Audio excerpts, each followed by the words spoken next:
This morning we'll pretty much get right to the scripture passage. It follows what we looked at last week when we talked about the death of King Saul. And things are getting real for David, as they say right now. This is finally what he has waited for, to assume the throne and become king over all Israel. So far, David is actually doing everything right. As you'll see at the beginning of this passage, he goes straight to God and he asks him how he should proceed. So we'll begin reading in 2 Samuel chapter 2, and we will read the first 10 verses. Words are on the screen as always. In the course of time, David inquired of the Lord, "Shall I go up to one of the towns of Judah?" he asked. The Lord said, "Go up." David asked, "Where shall I go?" "To Hebron," the Lord answered. So David went up there with his two wives, Ahinoam of Jezreel and Abigail, the widow of Nabal of Carmel. David also took the men who were with him, each with his family, and they settled in Hebron and its towns. Then the men of Judah came to Hebron, and there they anointed David king over the tribe of Judah. When David was told that it was the men from Jabesh Gilead who had buried Saul, he sent messengers to them to say to them, "The Lord bless you for showing this kindness to Saul your master by burying him. May the Lord now show you kindness and faithfulness, and I too will show you the same favor because you have done this. Now then, be strong and brave, for Saul your master is dead, and the people of Judah have anointed me king over them." Meanwhile, Abner, son of Ner, the commander of Saul's army, had taken Ishbosheth, son of Saul, and brought him over to Mahanaim. He made him king over Gilead, Ashuri, and Jezreel, and also over Ephraim, Benjamin, and all Israel. Ishbosheth, son of Saul, was 40 years old when he became king over Israel, and he reigned 2 years. The tribe of Judah, however, remained loyal to David. May the Lord's blessing be added to the reading and hearing of his holy word. Now, after reading this, if you're David, you really can't catch a break now, can you? This admittedly isn't the best analogy to use, but let's say a person is elected president in November, and as is our tradition, you're waiting for the following January for Inauguration Day to come around so you can assume office.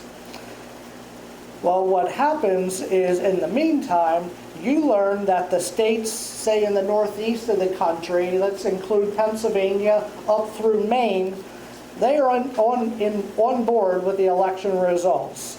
But the rest of the country, which would be about 41 other states, let's say they decide it would be better if a different person would be their president, specifically the son of the former president. If it were me, I would be pretty upset at this. I mean, you would wonder what's going on here. I won the election fair and square, and now you're telling me that some of you are choosing someone else to lead you. More or less what happened to David. Israel was divided into 12 sections known as tribes, and only one of those tribes, the tribe of Judah, accepted David as their king. It's interesting how David responds to this, though. He didn't go and storm the other 11 tribes and create a bunch of bloodshed. In my example, it would be like us invading each state from Virginia on over to California and forcing them to submit to our rule. And the more I think of it, maybe we'll leave California alone. They have difficulty telling boys from girls nowadays, and they have their own issues. But this is another situation where the Bible doesn't come out and tell us why 11 of the tribes didn't accept David as king. They wanted Ishbosheth to be king instead of David, since he was Saul's son. And I'm sure there's many other reasons as well. And it seems Ishbosheth probably made sense because normally he would be the next one in line. He is the one son of Saul that we read about that survived the bloodbath that killed Saul.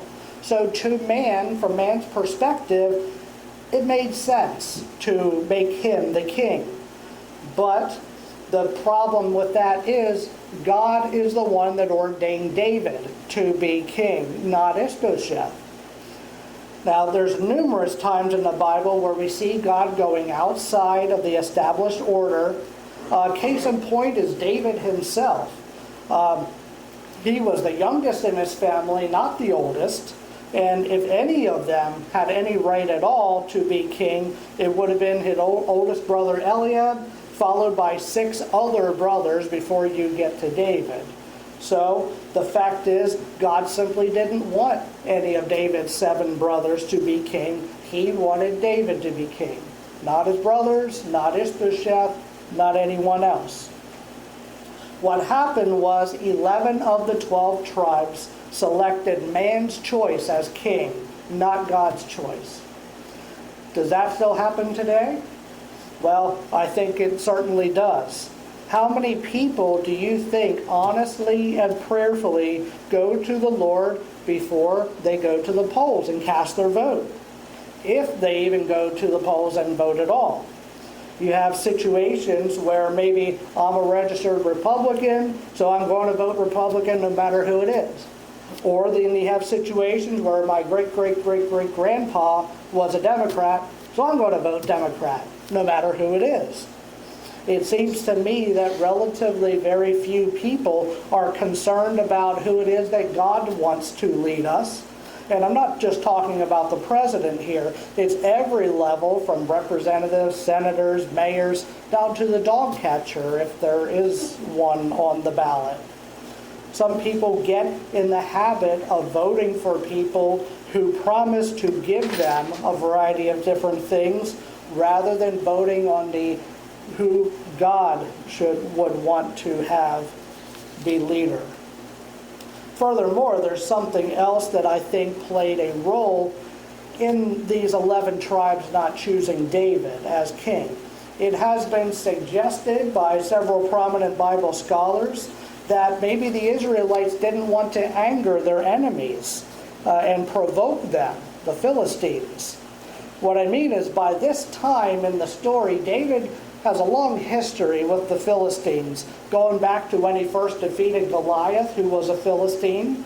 And more recently, we talked about the episode where David was fleeing from King Saul, and he lived among the Philistines for more than a year. He backslid so far that he was actually willing to fight with the Philistines against Israel, but they sent him home for fear that he would be a double agent and work against them. How would it look now for David, with all that jumbled up history with the Philistines, to be king of Israel after all that drama?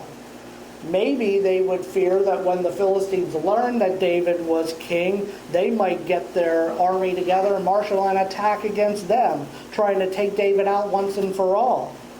Because he has been this thorn in their side for so long, always popping up and always ruining their plans. The nation has to be aware of their leaders' impact on relations with other nations.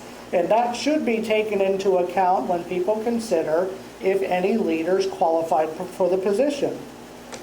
For instance, you may be concerned, is a leader going to talk without thinking? Are they going to offend people because they're saying things that are culturally offensive? On the other hand, does this person have the resolve it takes to play hardball when you're sitting down at the negotiating table with your enemies as well? Consider these things, but don't bend over backwards like it seems the 11 tribes of Israel did to try to please your enemies by electing a soft leader. Your enemies are your enemies for a reason. So you need leaders who are committed to furthering and preserving your best interest, and it doesn't seem, from what the little that we know of Ishbosheth in the pages of the Bible, that he would have been committed to that end. I think of it like this. You may have heard the old saying, judge my character by the character of my enemies. And that means if others perceive my enemies as, say, loud and arrogant, that reflects positively on me because I oppose people who are loud and arrogant.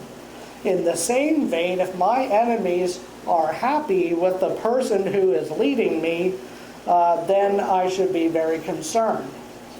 That's the same trap David fell into not too long ago in this story when he went and tried to fight for the Philistines. When the son of the Philistine king vouched for David, that should have been a wake-up call for him, that things weren't quite right, that his enemies approved of him. Now, as Christians, is our list of enemies the same list as the world? Keep in mind, Jesus tells us to love our enemies, but we still have enemies nonetheless. If you say you don't have enemies, I would wonder if you're a Christian believer to begin with. In 2 Samuel 2, most of Israel wanted to appease their enemies rather than stand up to them in the name of God and defeat them. This is what David, we will find out in the upcoming chapters, was committed to doing, which is why Israel, 11 of the 12 tribes, made a big mistake in not accepting him as their king right away. Now, moving on from that stuff, there is more to this passage than just an historical account of David and Israel. You see, David is actually the character in here who represents Jesus Christ. See, a small proportion of people in the history of the world, when you consider billions upon billions of people who have walked this planet, actually accept Jesus as their king. The reasons why people don't accept Jesus as their king very closely mirror the same reasons why the people didn't accept David as their king. First of all, maybe they're fearful of what others might think. That was what I just described about wanting to appease your enemies.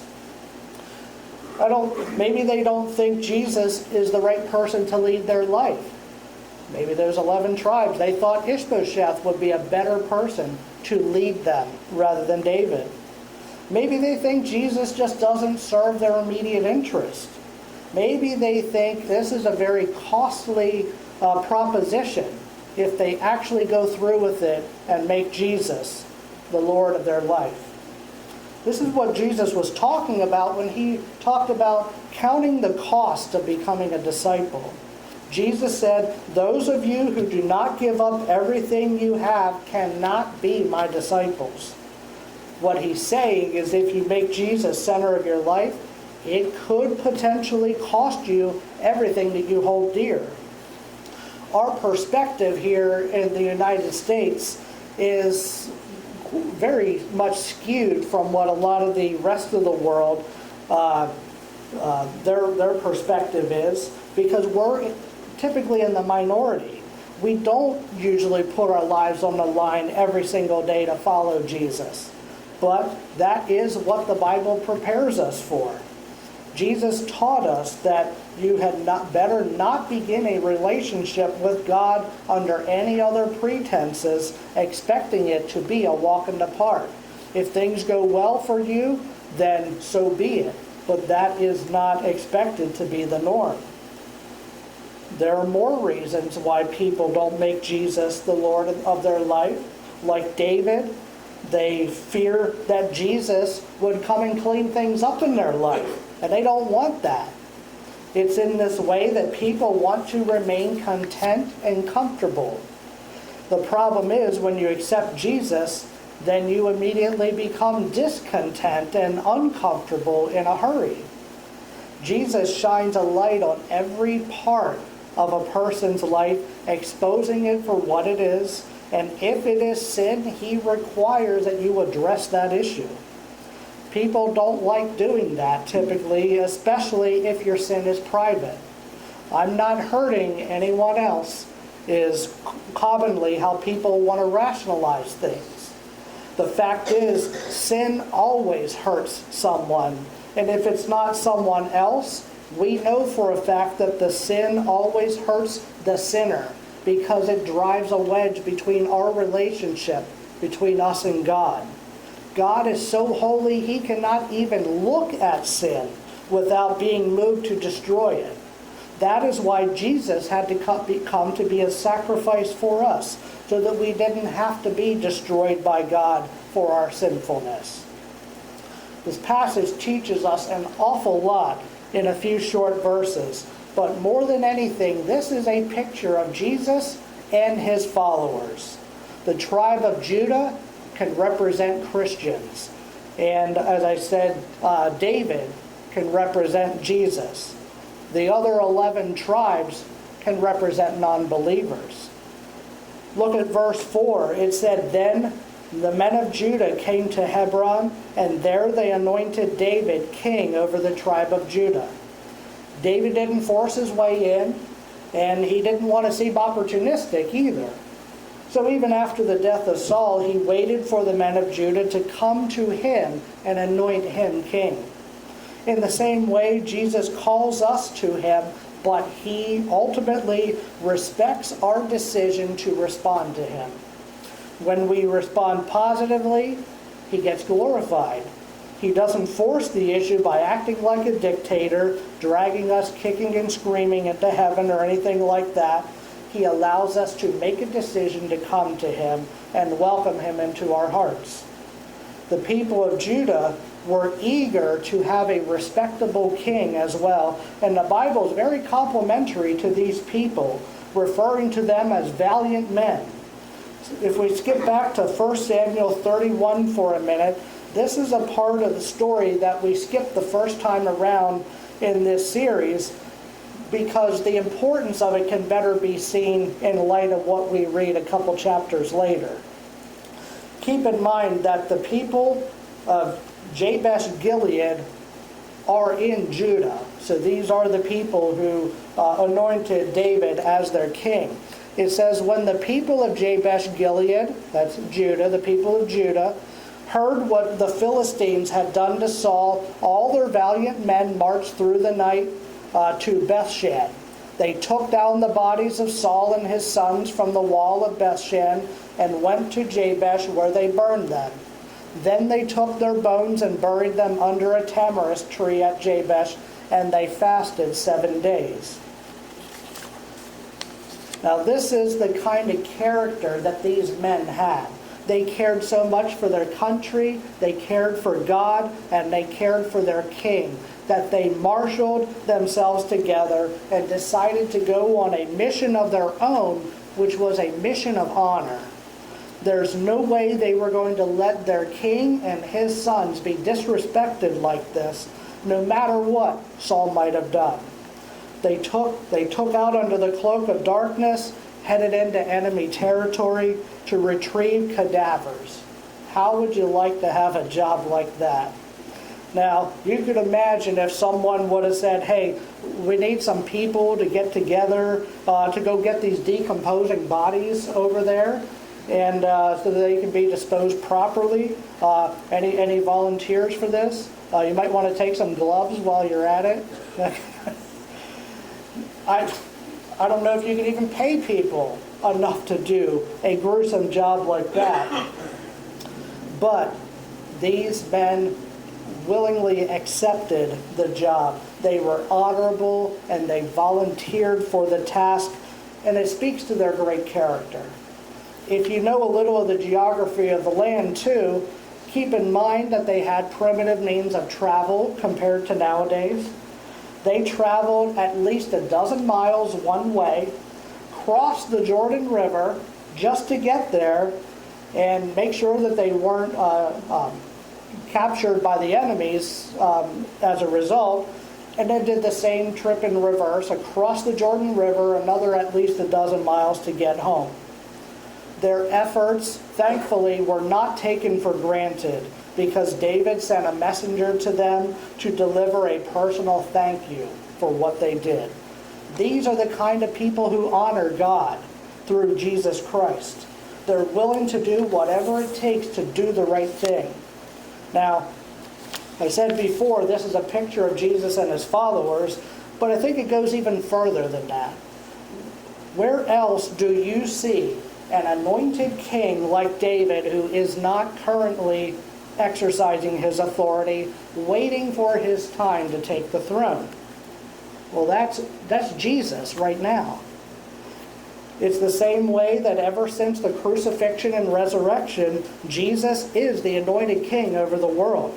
But for the meantime, he's not actively ruling. But one day that will change. One day he will return to his rightful place. His people will come to him and crown him as their king. You can look at the valiant men of Judah, like these Christians who served Jesus at the end of the age. It's really a picture of the return of Jesus, is what we see in 2 Samuel 2. If you've accepted Jesus into your life, and if you've made him king over all of what you do, then you are, in a sense, among the valiant men of Judah, just waiting for the return of the rightful king. At that time, you will go to him and finally get to enjoy the benefits once and for all of serving him. In the meantime, it's sort of like Jesus is sitting back and waiting for the reign of Ishbosheth to end, man's ruler. Once God the Father decrees that man's rule has finally expired, his Son will rise to take the throne. The story of patience and perseverance. When we have times when it seems like we're trying our best to do what God wants us to do, yet we're just not seeing the fruit from those efforts, it can be frustrating.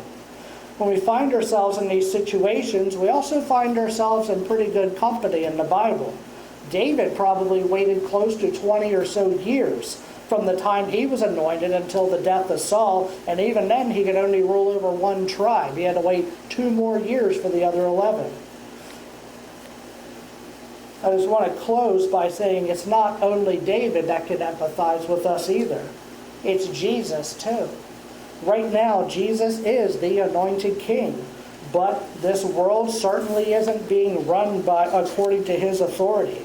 Many people wonder, why is the world such a bad place? But they don't realize that the full authority of Jesus isn't being exercised. In 2 Corinthians 4, the Apostle Paul tells us, the God of this age has blinded the minds of unbelievers so that they cannot see the light of the gospel that displays the glory of Christ, who is the image of God.